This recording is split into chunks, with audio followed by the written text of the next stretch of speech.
Today, I'm talking about my 1985 Toyota 4Runner.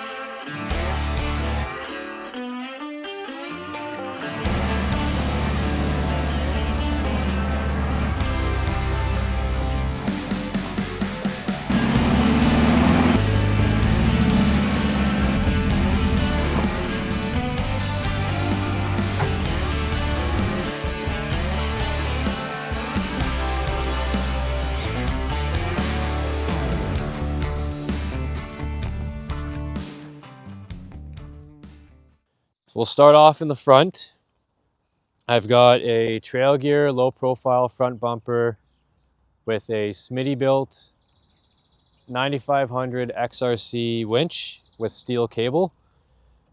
I've got just cheap pod lights, nothing too fancy, Princess Auto brand. Eventually I would like to upgrade to, say, an aux beam. In the front axle, I've got a 529, it's welded, and then I've got RCV 300M burr fields, fully rebuilt with Marlin Crawler axle kit, so new wheel bearings, trunnion bearings, all of that. And then I've got high steer with Land Cruiser FJ80 tie rods. And for brakes, I've got a V6 brake upgrade, so it's a second gen 4Runner brake caliper, IFS hubs, and they've been machined down for Tacoma rotors. And the truck is sitting on Mickey Thompson 35-inch Baja Boss MTs, trail gear, tube bumper in the rear, and then I've got a IFS rear axle from an 87 4Runner. I fully rebuilt it. I did wheel bearings, axle seals, and wheel seals, and then I rebuilt the drum brakes. I put all new brakes in the rear.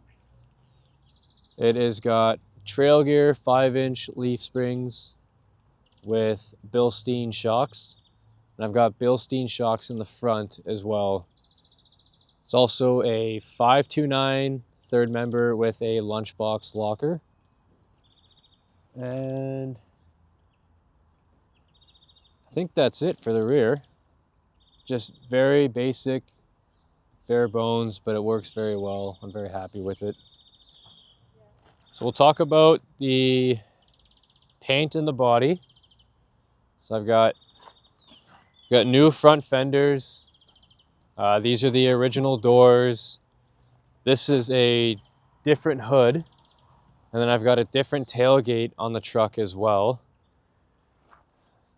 The rear quarter panels are full fiberglass. I bought these off of Corey in Prince George. He runs a business called ToyotaFiberglass.com, and he makes fiberglass Toyota pickup beds. He's got quarter panels, box sides, fenders, hoods, I believe. He's working on a whole bunch of things. That guy is very good, and his product is high quality. I mean, they fit very well with very minor modifications.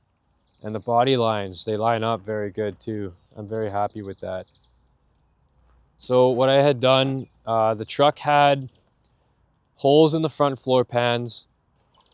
It was rusty in the back, in behind the front fenders here. And then the inner wheel wells had a ton of holes in them. They weren't bad, but they had a ton of holes. So I drilled all the spot welds out of the metal quarter panels, took them off, fixed the inner rear wheel wells, fixed the front floor and all the water leaks. And then when I had it apart, I painted the entire inner skeleton with just Krylon brush-on paint. And then I used red oxide primer as well. Painted it, sealed it all up with seam sealer, and then I glued the new quarter panels on using panel bond adhesive from 3M. It's not cheap. I think they're like $100 per bottle, and I think I used 2 per side. And then we painted the truck. what I had done is I just kept it the original color, just kept it gray. I wanted just stock color that it was originally. And then I went with BL vinyl decals. And these have held up very well too. They look amazing. I'm very happy with them. And then I've got 4x Innovations rock sliders as well. They're probably due for a repaint. I will do that in the future with the bumpers as well. So we'll talk about the interior now. Inclinometer on the dash with a carpet dash cover from Dash Designs. And it's got all my badges, all my decals on there. Caribou Yoda cup holders with working AC, shockingly, which is also very rare. A W56 5-speed, dual transfer cases, and twin sticks. I had to modify the twin sticks to fit the armrest console. I deleted the rear heat and I got the double stack armrest console instead. So a little more storage space. These trucks are not the best for storage space. I mean, they're fairly small, but anything I can do to increase that is worth it to me. And I've got just your cheap Princess Auto switch panel. Eventually, again, I'd like to upgrade to an aux beam switch panel. I've got 85 SR5 front seats, the sport bucket seats. And then I've got 5th gen 4Runner floor mats and a brand new carpet, front and rear. I did that at the same time I did all the body work and then painted the truck. And I've got a sunroof with the sunshade cover. That's also one other thing I love about this truck is having the sunroof. Kenwood Bluetooth speaker, nothing fancy. I believe they're Kenwood speakers up front. And then in the back, I've just got Amazon brand Bose speakers on the roll bar. And then Brianna made me this little kit. I'm not going to say it, but you can read it. Trying to behave on here, not swear. It's just like a little kit she put together. It's got tire patch, tire plugs, hose clamps, spark plugs, extra batteries, some tape. I believe that's a coolant temp switch. And then we've got chocolate that's been sitting in here for how long do you think it's been? Over a year? Yeah, that one's for me. We're gonna keep this in here just in case for now, because you never know. Never know when you're gonna get hungry and crave expired chocolate.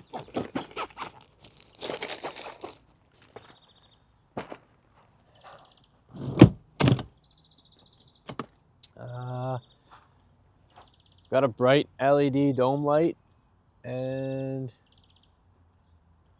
amber colored cluster lights and dash lights as well. I don't have a working horn right now and my steering wheel is crooked. Those are two things I gotta do pretty soon. They're easy fixes, I just haven't prioritized it. Back cargo area has brand new carpet as well. The cargo panels and the hard top trim and the cargo doors, I do have plans to paint them. I've got crack-free, they're not broken, cargo panels at home. I'd like to kind of scuff them up and paint them with SEM gray, which is roughly color matched to what's inside the truck already, just to clean the interior up a little bit. And I think what we'll do now is we'll talk about what's under the hood. So I've got here a 3RZ FE out of a 2004 Tacoma. I blew up the 22RE and there's a pretty funny story behind that, but I'll talk about that another time. The 22RE had 440,000 kilometers on it. This motor, when I put it in, had 220 on it. runs with no issues, and the power increase, in my opinion, is 100% worth it. The truck itself has 470,000 kilometers on it now.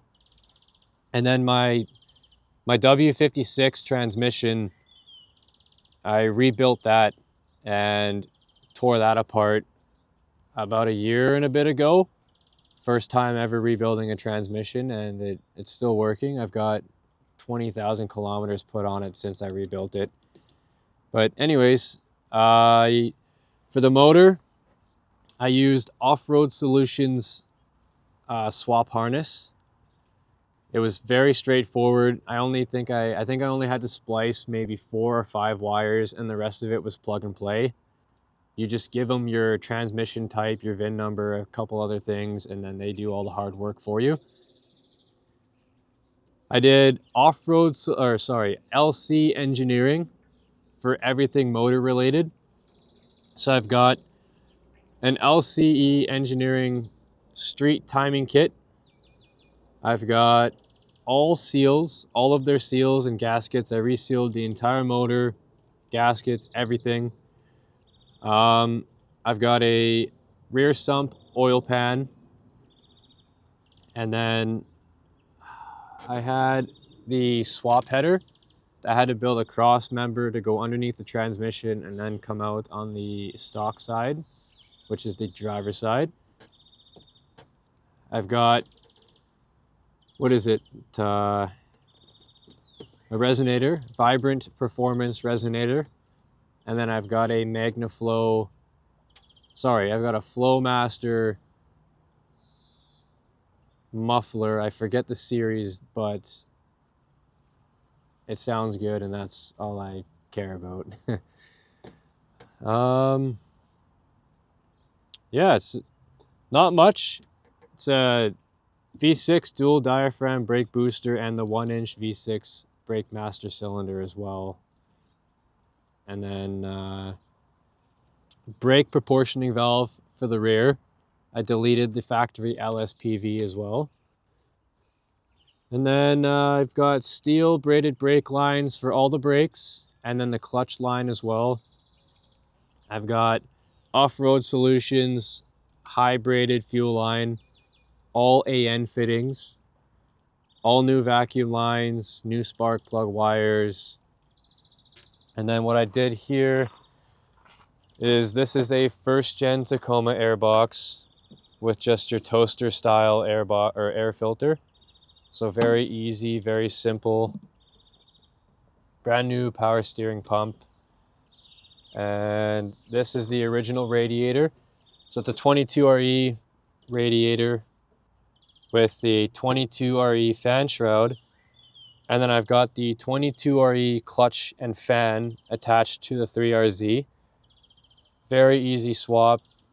It bolts right up. The cooling system has never given me any issues. The motor's never come close to overheating. I re-loomed the entire engine harness with high heat loom and high heat tape. First gen Tacoma heater hoses in the back and a second gen 4Runner heater control valve just to clean it up. Anything I can do to save space is important, and I think it's definitely a smart choice. I mean, the engine bay is already fairly small as is, and I don't want to cram a bunch of stuff in there. I've got Amazon battery terminals. I love these because then I've got my winch running to them. I've got all my wiring for the swap and my switch panel, everything on its own circuit, which is great. And that's my 4Runner. It's very recipe built, simple, not overcomplicated. I do have big plans for it. I do want to go Chevy 63 in the rear, and then I've got Sky's 3F front springs I want to do in the front. I'd like to plate the frame and do a whole other whack of things I can talk about in the future. But until then, thank you for watching, and keep an eye out for some more wheeling content because we have a lot of things coming. Okay, cheers.